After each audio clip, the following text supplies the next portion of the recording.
Referendum Measure 88 is going to be on the title, and then in the content it will say, in the summary it will say, the legislator passed Initiative 1000, which is blah blah blah, remedying and then implementing action as long as not implementing quota system, which yeah, as misleading as it is, it's just a full of lies. We want people to know the truth.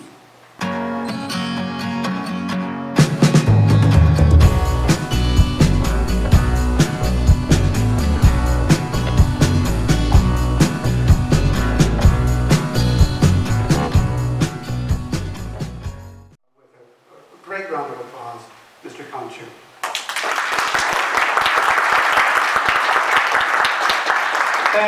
Thank you, Peter Petrie. Thank you. Thank you for inviting me over.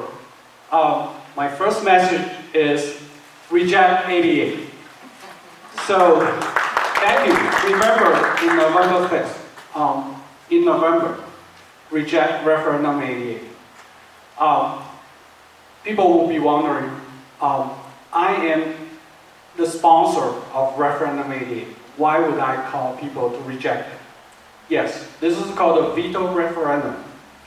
So people disagree with the legislators. We file the referendum. We want people to decide. We want people to veto. So that's why we want to reject referendum 88.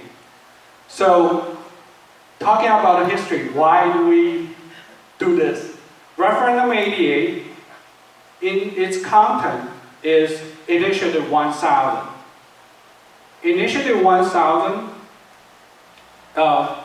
so Initiative 1000 is an initiative to the legislator. Basically, it will bring back the racial preferences that people already voted to ban in 1998. So I just wanted to correct that. That's not 10 years ago. It was 21 years ago. The people of Washington, the voters of Washington, voted more than 58% of the voters to ban the racial preferential treatment. And then this year, the legislators decided to pass Initiative 1000, in effect, to reverse people's will, and without giving people a chance to vote on that. And this happened during the last hour of this last legislative session. It was April 28th, a Sunday, and in the middle of hundreds of people protesting in the Capitol, outside the Senate chamber. And when we basically, during the last few days of the legislative sessions, literally we have seen hundreds of people do round ships coming to Olympia, sitting there with watchful eyes onto the legislators. And yet still, during the last hour, they brought the vote to the floor to vote on that. First in the House, and then to the Senate. When the House passed the Initiative 1000, we the people walked out and then started protesting outside Senate chamber. And the Senate still passed it, even with people's protesting. And for me, this is basically getting personal, because this year, 2019, it just reminded me what happened 30 years ago. when the other government, where I immigrated from, that government was also not listening to the people. It basically chose to look the other way and just ignore people's voice. And this thing happened again 30 years later across the Pacific in the state of Washington, something that I could never imagine happening like decades ago when I immigrated to the United States. To us, to immigrants, United States is always a symbol of freedom, of democracy, of a government of the people, for the people. And for that government to be just ignoring people's voices, and then by voting yes on Initiative 1000, the legislator effectively disallowed people to be voting on this initiative, this very important initiative. And therefore, the next day, our people, we drove all the way from King County to Olympia again in the morning. I remember it was like April 29th, Monday, like 8 o'clock. We walked into the Secretary of State Elections Office. We submitted our application for referendum. And then we got the number the Secretary of State told us. She actually greeted us in front, behind, I guess it was, she knew we were coming. So, and then she told us, oh, you got the number is 88. I was like, okay. You know, in Asian culture, number 8 is actually a lucky number. Yeah. So, let alone double 8.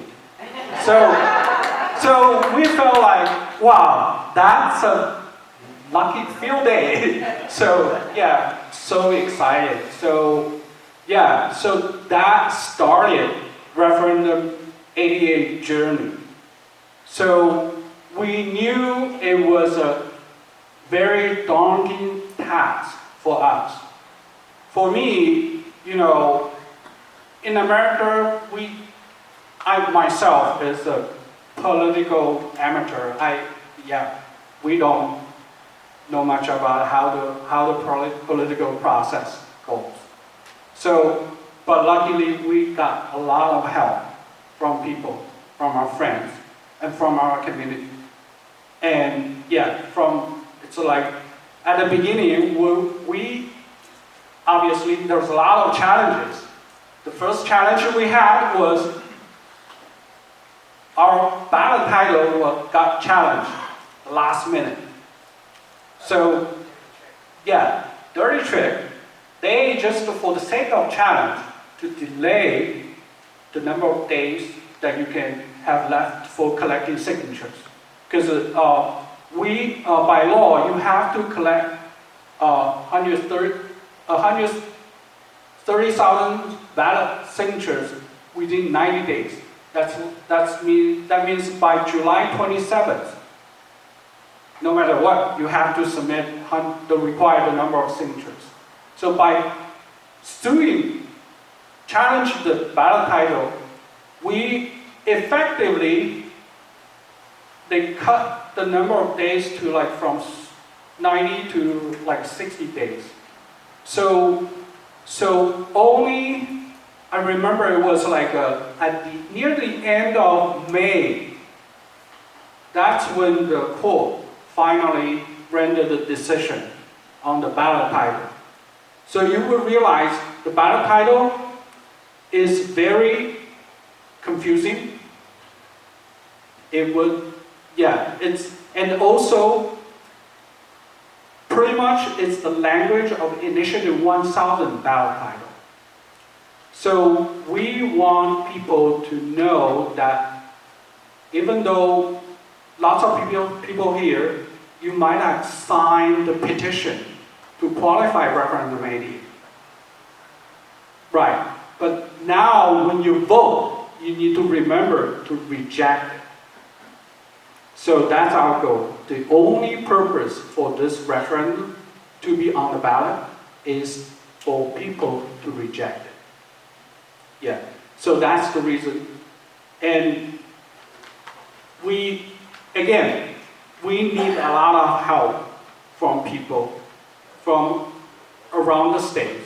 During the first stage of signature collection, we got a lot of help.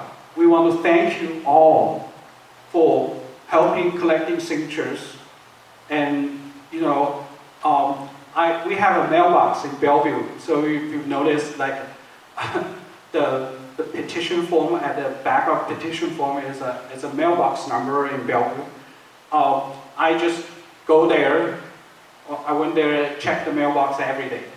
And yeah, during the month of July, it's like, yeah, the happiest thing that I could do during the day is to check in the mailbox. Yeah, there's a lot, just flooded with petitions mailed back. So yeah, we really, really appreciate it. And then at the end, with the help of people, and then also we hired paid petitioners. So, and combined together, we ended up submitting 213,000 signatures to the Secretary of State. So way over the top. We knew that our goal was 170,000 signatures. And then in the end, we at the beginning, we were not that convinced that, volunteers, we didn't know, because volunteers, you cannot command volunteers, hey, you go collect signatures. So, and then we actually asked the petition company, set their goal to be 170,000 signatures. And then, guess what? Because of volunteers, we ended up like more than over-delivered 40,000 signatures.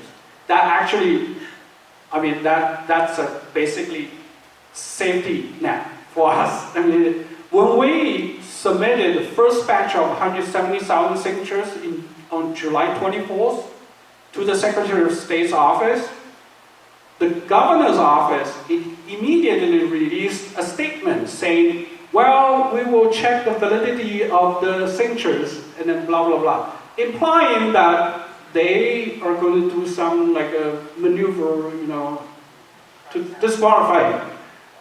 Not knowing that we have additional 40,000 signatures to submit 3 days later. So, yeah, so definitely that outstanding number just to convince the other side, say, don't even want to try it. Yeah. So we really want to thank every one of you that supported our initiative, signature collection, and then some of you donated. Thank you. And this time, on the second stage, we still want everybody's help. We want to get the message out. We want people to know that they need to reject referendum 88.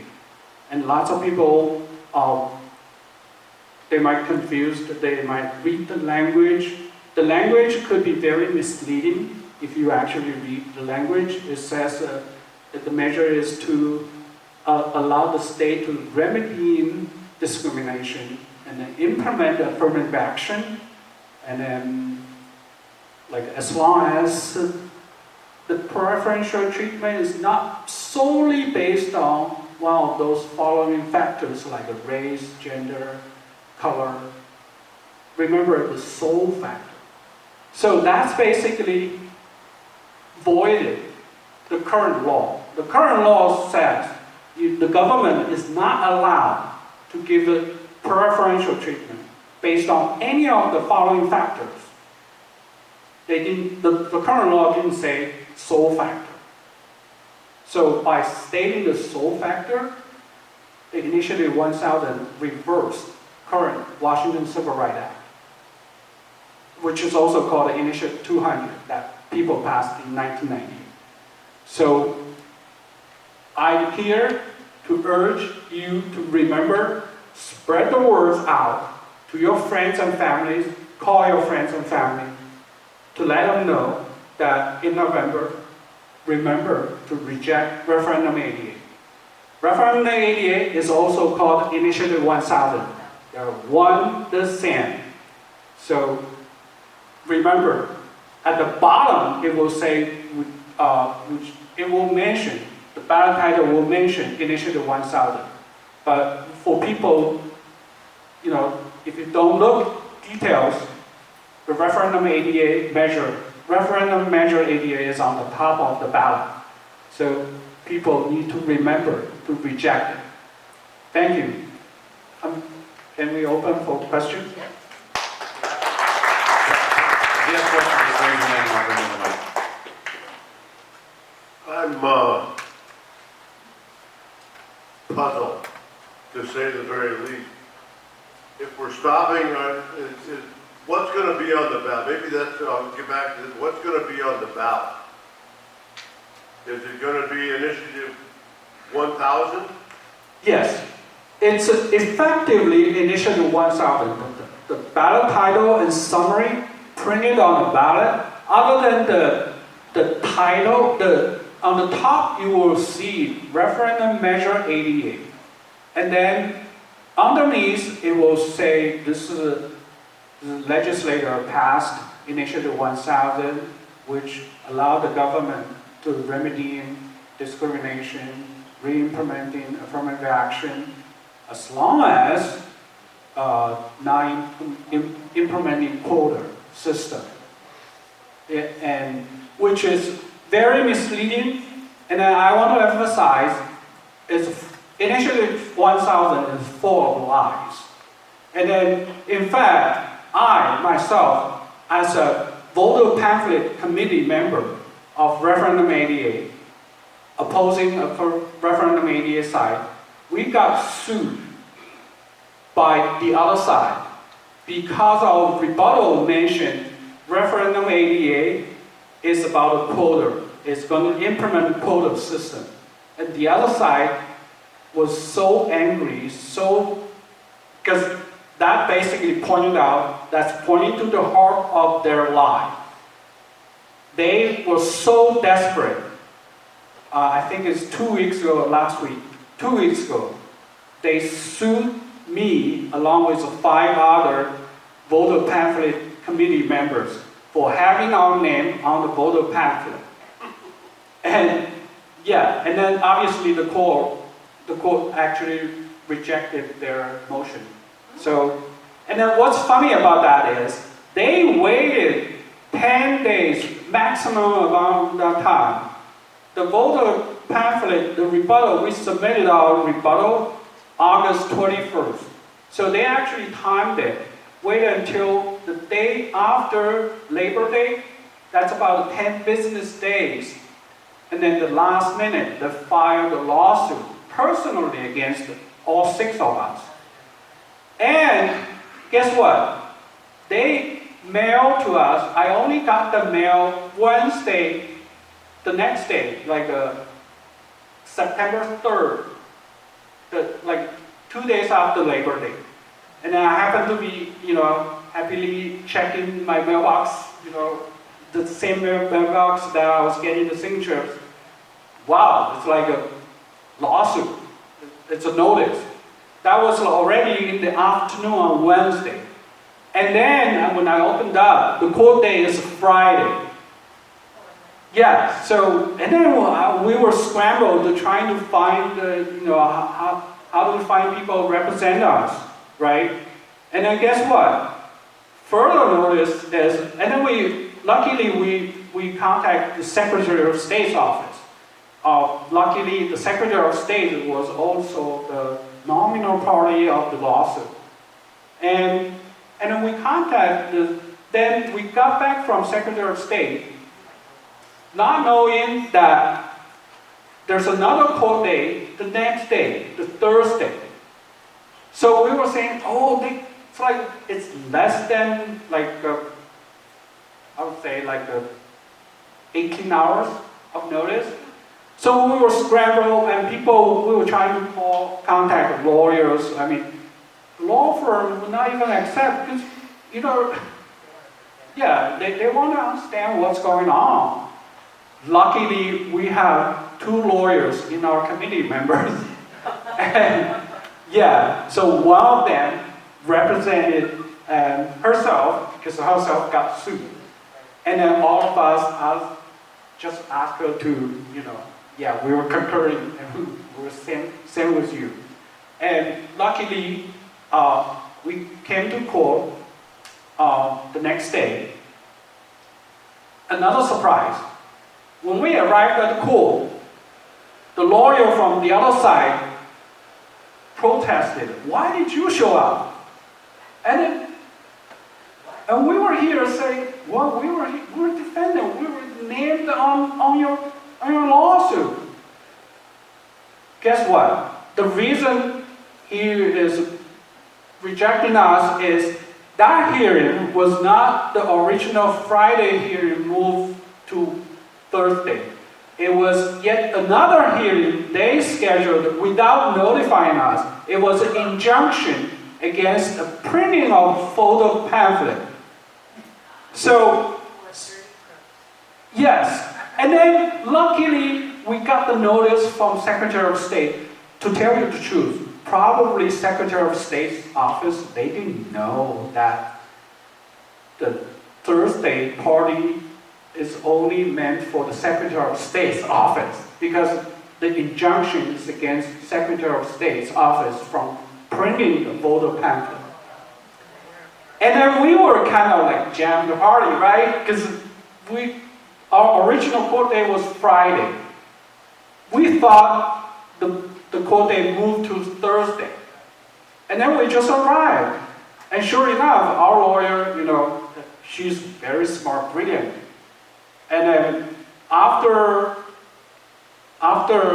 rendering the merit side, because she was preparing for the merit side.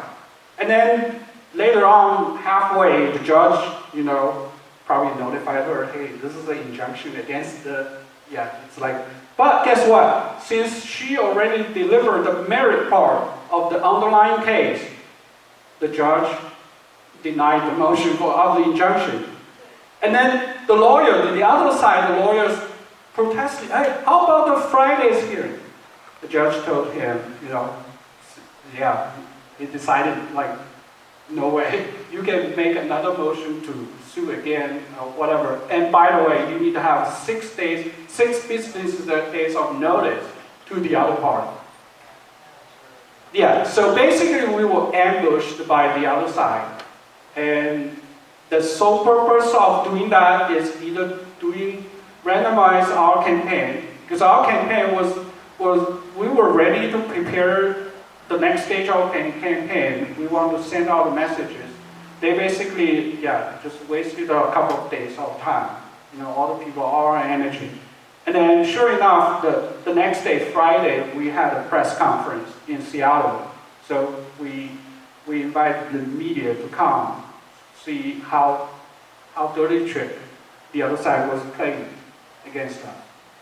Simply, they did not want people to see the truth. They want to deny our rebuttal chance to be printed on the voter pamphlet. So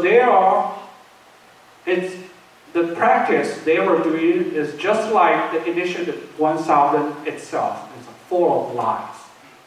Yes. Initiative 1000 is about the voter, is about the big government, is about the unlimited government, allowing the government, bureaucracy to grow. And it's about treating people differently based on different color. So that's wrong. And on top of that, it actually eliminated veterans' preference by adding the veteran status into the list of race, color, and etc. That's totally wrong, because veteran status is not something you were born with. And that's something that you earned with your sweat and blood. And that is totally different from race and color. So by putting them all together, veterans together, they are literally denying the veterans' preference benefit, which is clearly written in current Washington law. So it's basically full of lies, remember. Yeah, just like those initial 1,000 people. Oh, on top of that, they actually, recently, there's an article, I think it's the Everett Herald. They hired the Citizen Solutions to collect the initial 1,000 signatures. They ended up not paying the workers. They owe the workers for $1.3 million. And then those workers were primarily veterans and minorities. Yes. And then for these people to claiming having the virtues of protecting minority veterans and not paying their workers, minority veterans, this tells us what kind of people is behind Initiative 1000 and what full of lies Initiative 1000 is. So remember, Referendum 88 is the same as Initiative 1000. It's just a vehicle for us to revive it back to voting. Thank you. Next question. You know, on your handout, your last item there is I-1000 would establish a large government-appointed bureaucracy. And I've heard a little bit about this, and can you imagine, I imagine the governor would appoint his buddies to this large bureaucracy that would then set all these quotas. Is that the way you see it? Yes, yeah. In fact, if this actually, right, this is just one sentence, but if you actually read the text of Initiative 1000, it actually has a full section committed to the appointment of governor-appointed commission. It's basically a new bureaucracy. It's just going to have an overreaching right to reaching out to all branches of the government, all levels, and then that bureaucracy would have the final say on what constitutes the preferential treatment and what constitutes the underrepresented, quote-unquote, underrepresentation, and what constitutes the disparity, what they call the disparity, and then how the government should remedy the disparity, and what the procedure is, and what the timetable is, what the criteria is, and then it's all out written there in the Initiative 1000. It's very detailed. It's basically a blank check to the government. It's just to the executive government, executive branch of the government. Versus current law is very simple. There's a little maneuver room for the government to treat people differently, right? But this Initiative 1000 is a blank check for the executive branch to set up all kinds of different rules based on different people. Referendum Measure 88 is going to be on the title, and then in the content it will say, in the summary it will say, the legislator passed Initiative 1000, which is blah blah blah, remedying and then implementing action as long as not implementing quota system, which as misleading as it is, it's just full of lies. We want people to know the truth. Yeah. It will be it will be rejected or approved. Yeah, we want to vote on rejected on Referendum 80. So yeah, effectively vote no. But we try to be very specific. We don't even want to say no, but we want to say rejected. Yeah, reject 88. So our website is very simple. Our campaign used to be letpeoplevote.org. In the new phase of the campaign, our new website is called reject88.com. Yeah, so very simple, reject88. Han, Yes. you have a very interesting history as a university student. Could you briefly tell us about your time in the University of Beijing? Oh, okay. Thank you for asking. I was second year in college. I went to college in 1987, so you can tell how old I am. I was born in 1969. You know, I find this very interesting, like all the years ending with 9 has a lot of significance to myself. Yeah, so this year is 2019, and I'm sponsoring the Referendum 88 and then telling people to reject it. So, yeah, I was born in 1969, and then the People's Republic was founded in 1949. So it was 20 years older than me, the People's Republic. And then in 1959, there was a big famine. It's like a giant leap forward movement, you know, all the collectivism implementation, and which generated huge disaster, like millions of people just starved to death in 1959. Yeah, so it was called officially famine, but yeah, it's just man-made disaster. And yeah, I was born then 10 years later, 1969.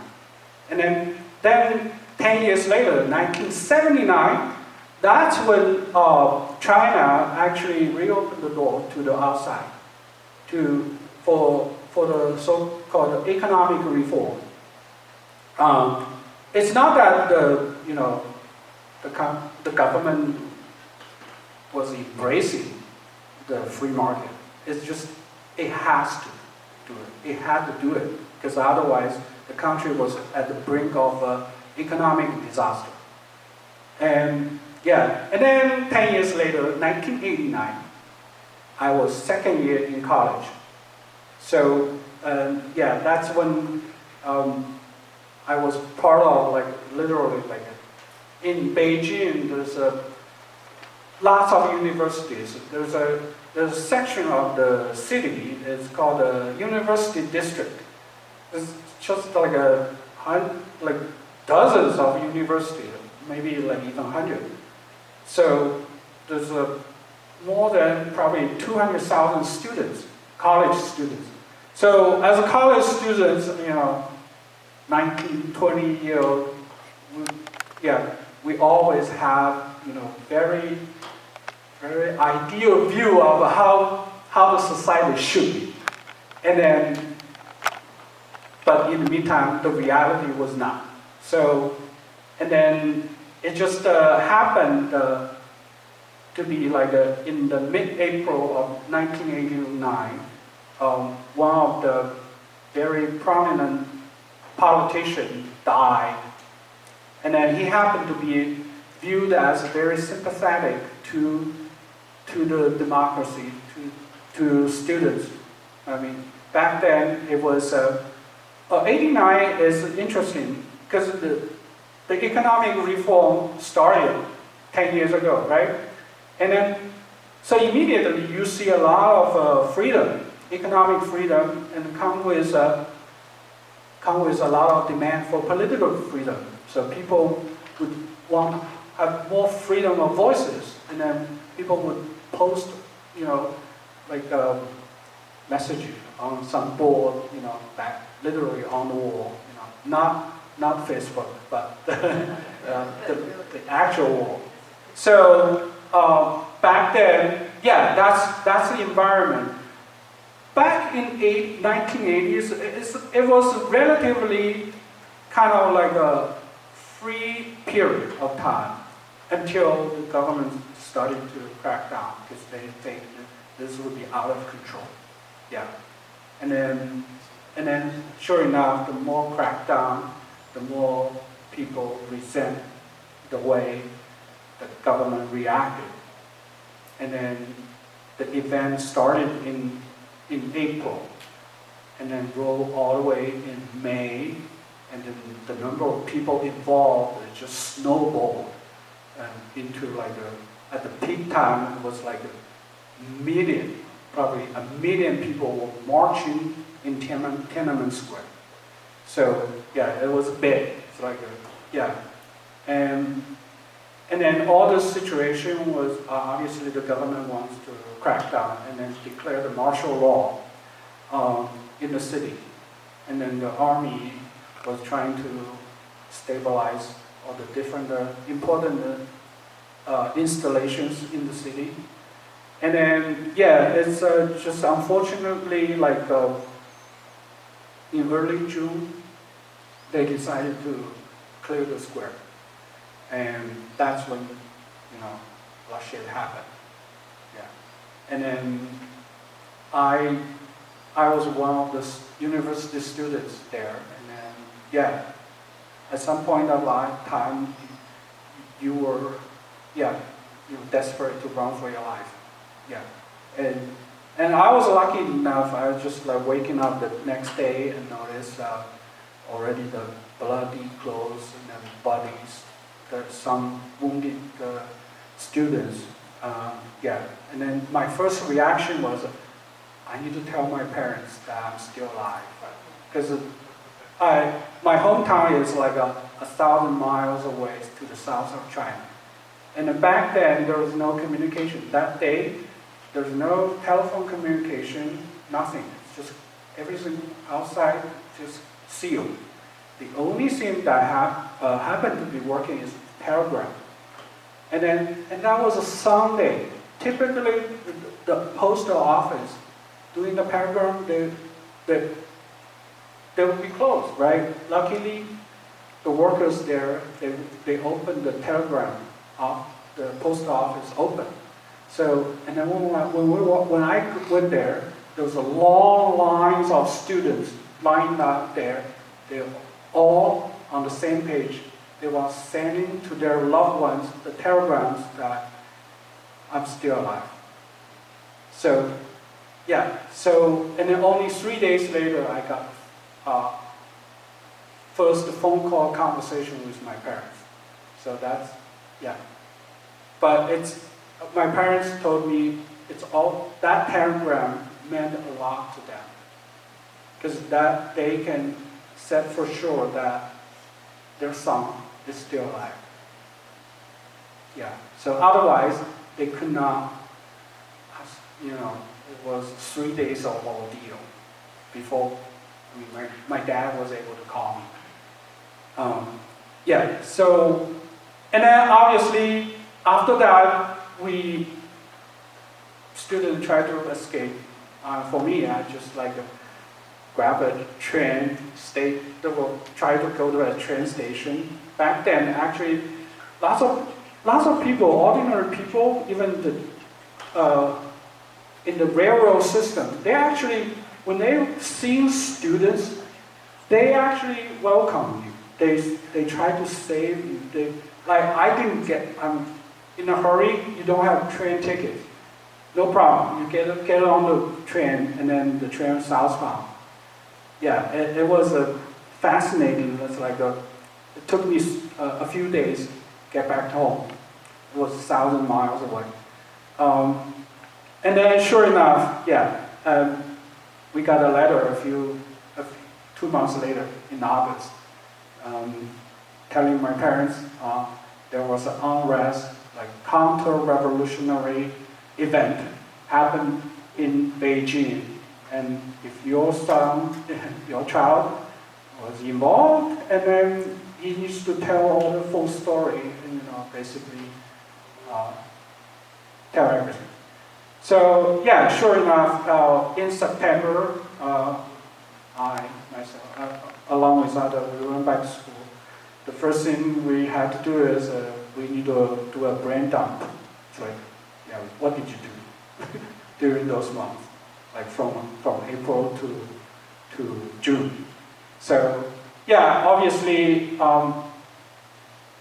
some people got punished. So some student leader had a jail time, and some escaped with help of some overseas organization. And me, I was like, I'm just an ordinary student, so I didn't do anything. And then the next year, there's a huge crowd to say, okay, we were all trying to apply in universities, graduate schools overseas, and then I was one of them. So 3 years later, I arrived in America. So luckily, and then that process is not without like a hindrance from the university officials. And then when I was asking for my college transcript, because in order to apply, you need a transcript of your current university, right? Then the official, why did you need the transcript? It's like, oh, because I'm applying to the university in America. Oh, then you didn't want to serve your country? It's like, I was like, okay, yeah. Then you're not qualified for like some scholarship, whatever the treatment that you get it. And then guess what? When I was about to, went through all the process, jumping through all the hoops, and then you need to, and the last thing they said, oh, by the way, you need to pay your college tuition. I was like, isn't that free? No, it's free only if you serve the country after your graduation. Because you decided to studying abroad after graduation, then you need to pay for your tuition. And then guess what? That's an astronomical number back then to my parents. My parents worked for the government, well, not government, it's government-owned enterprise as a school teacher, middle school teacher, with meager wages for 30 years. They could not afford that astronomical tuition. Yeah, so there's a lot of maneuverability. And also, by the way, and then we found a loophole that, oh, by the way, if you have a relative in overseas, and then your tuition will be waived. And then, see, this is how the government treated people differently based on different people, right? And guess what? Why did they do that? Because they want to make a good gesture to overseas investors. Because right after the 1989, there was a lot of sanctions. And then, they were doing this for some reason. And then basically, that's how the socialist government, they decide treating people differently, different group has different treatment. So, it's totally random. It's like an at will of the government. Yeah. Okay, so we're going to call the questions at this point, and Mr. Chu will be available after the meeting to discuss things with you personally. But one important thing, again, please tell the group how they can learn about R88 online and other resources. Yeah, so the main resource is reject88.com. Very simple. .com, not .org anymore. So reject, the word reject, number 88.com. And then we also on Facebook. It's called Facebook Reject 88 as well. On Twitter, Reject R88 on Twitter. And then we try to reach out in all kinds of social media, Instagram as well. And please help by spreading the word, spreading our website. Tell people around you, and also please support us financially as well, because we do need to run ads. The other side reportedly prepared $4 million as campaign against us, against 4 referendum meetings. So, but we know we're going to be all under budgeted compared to the other side, but we know we just need to tell the truth to the people. And then we know we can do it on the budget, but we do need help. So we have envelope at the back, donation envelope. Please do spread the word out. Yes, and also we have donation link on our website. Yeah. Okay. Mr. Conchu, you have another. Thank you so much. Thank you for this great opportunity.